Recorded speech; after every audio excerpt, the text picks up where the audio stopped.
nafsu awak jangan dikedepankan. Bawaan badan itu, nafsu dia itu. Bukan kenapa mana ada pelajaran pesantren nanti umur segini Cina ya.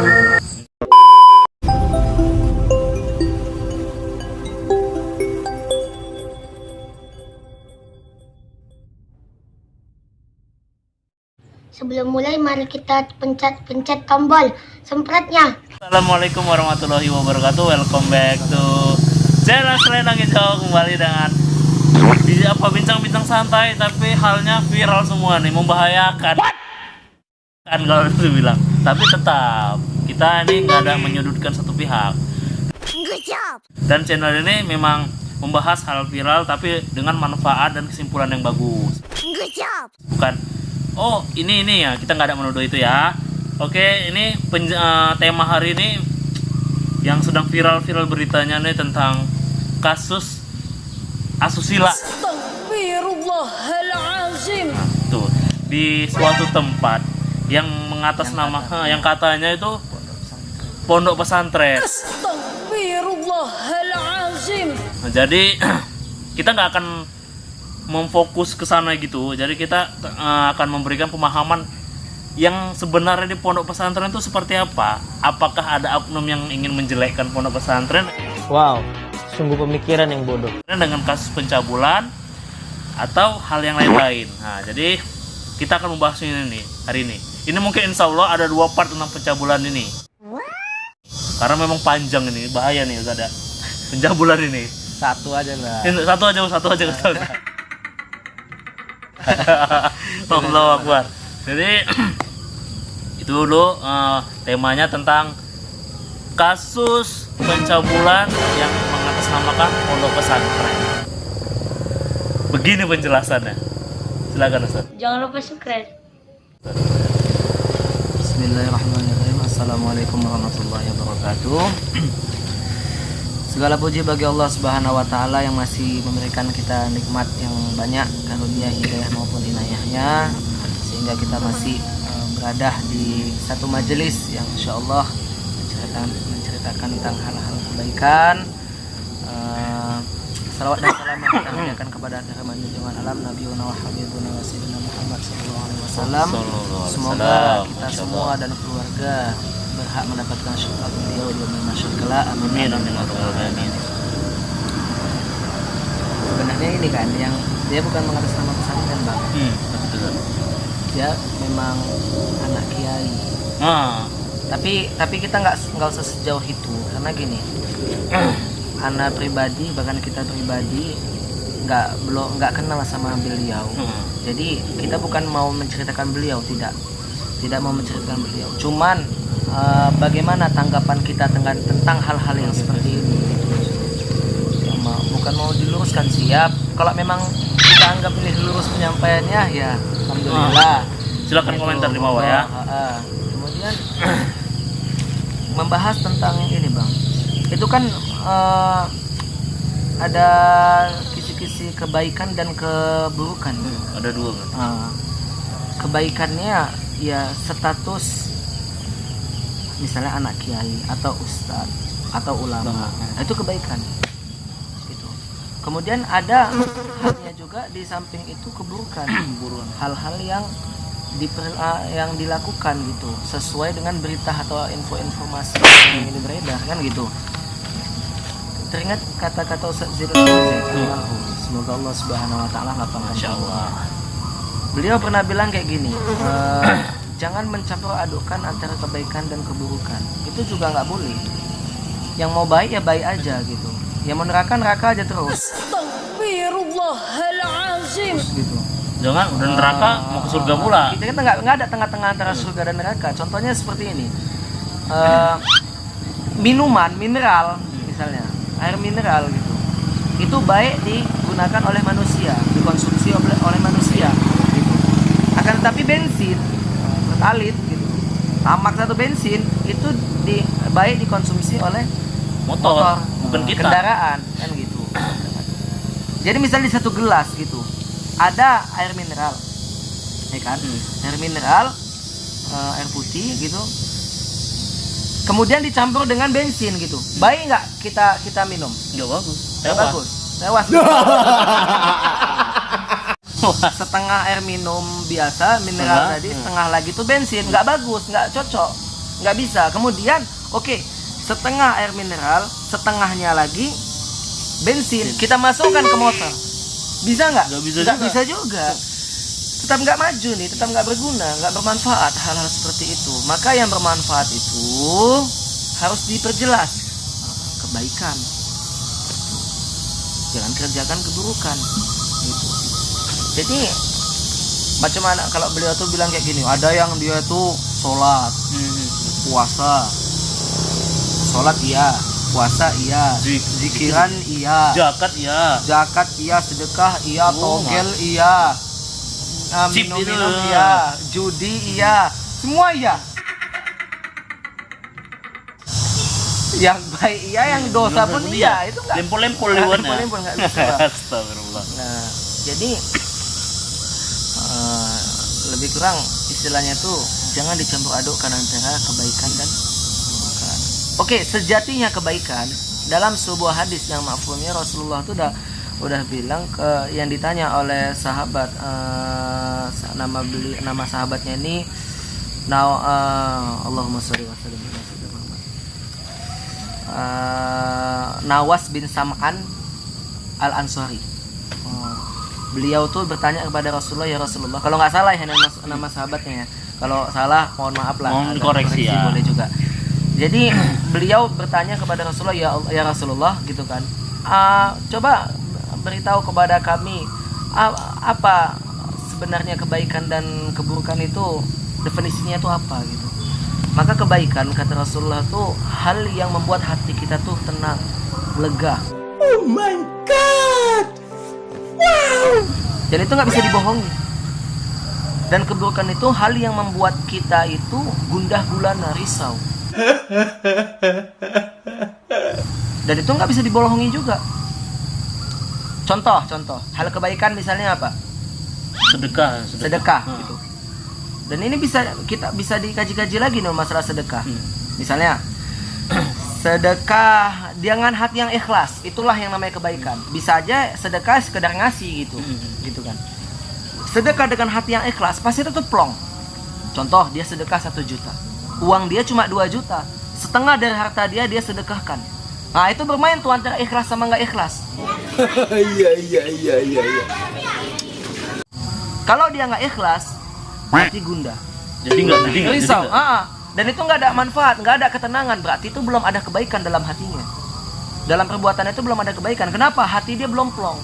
Tapi ketika dia mensedekahkan 1 juta rupiah, bahkan akan tetapi uang dia itu cuma 2 juta gitu, setengah dari hartanya dia mampu mensedekahkan. Kemudian ada modal ikhlas di situ yang besar. Ada rasa dia enak dalam hatinya, berarti dia tuh ikhlas. Bangga deh. Dengan dia keikhlasan, dengan keikhlasan dia yang besar itu mensedekahkan 1 juta rupiah, setengah daripada harta dia yang 2 juta tadi, dengan ikhlas pasti nggak bisa dibohongi, hatinya itu plong. Masya Allah. Oh my god. Itu contoh tuh kebaikan. Ada juga yang gundah gulana tuh keburukan. Walaupun misalnya bang dia sholat gitu, ini pasti nih. Bahkan kita semua gini, kita udah zikiran, kita apa semua. Kemudian kita menjalankan suatu hal keburukan. Contohnya itu maksiatnya itu apa misalnya? Apa maksiat bang? Yang terendah lah. Judi online aja.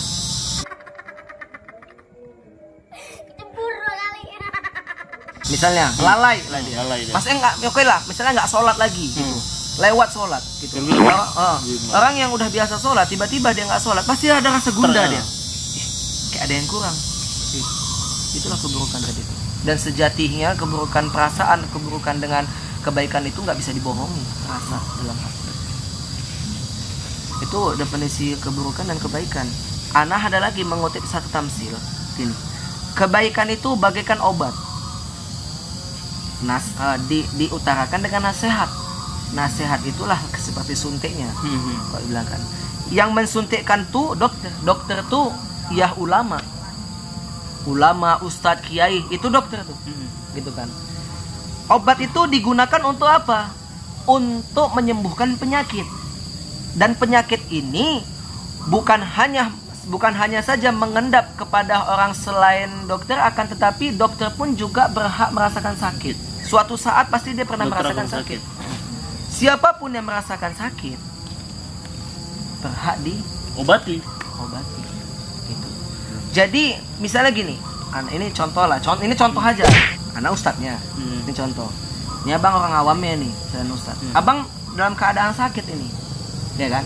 Dalam keadaan berdosa gitu. Kita mesti nasihati, nah, dikasih obat.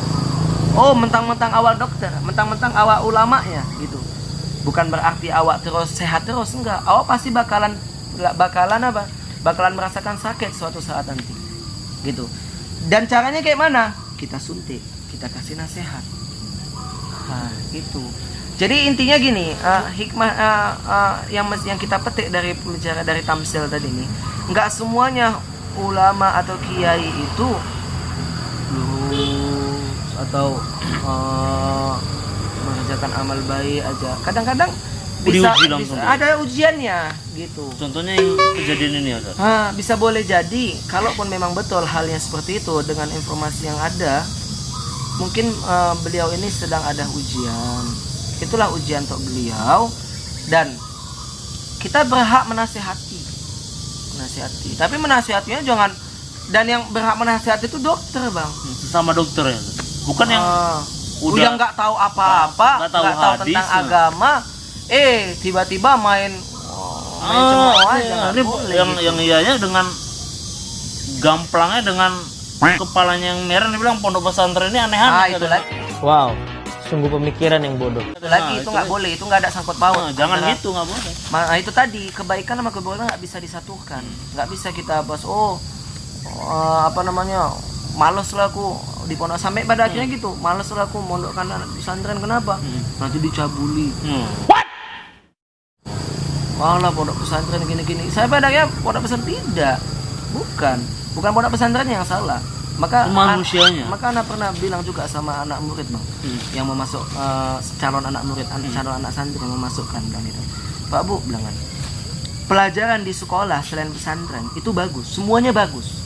Bahkan seharusnya orang yang udah tamat SMA itu harusnya udah bisa mendirikan satu usaha. Ya, kenapa? benar. Karena ilmu yang ada di sekolah itu semuanya bagus. Benar. Diterapkan di dalam. Bagus. Anak kita aja yang sekolah itu niatnya bukan nuntut ilmu. Astaghfirullahalazim. Apa? Ada cewek di situ. Yang cewek ada cowok di situ. Ya kan? Ada kawan-kawannya.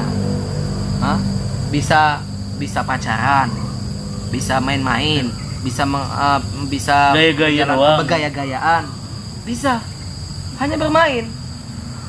Maka sikit anak murid itu yang dia berpikir bahwasanya aku bakalan memanfaatkan pelajaran-pelajaran yang ada di sekolah. Jarang. Kebanyakan yang sekolah istilahnya itu niatnya itu ya bukan sekolah, kayak mau main-main gitu. Baru jumpa kawan-kawannya itu. Iya.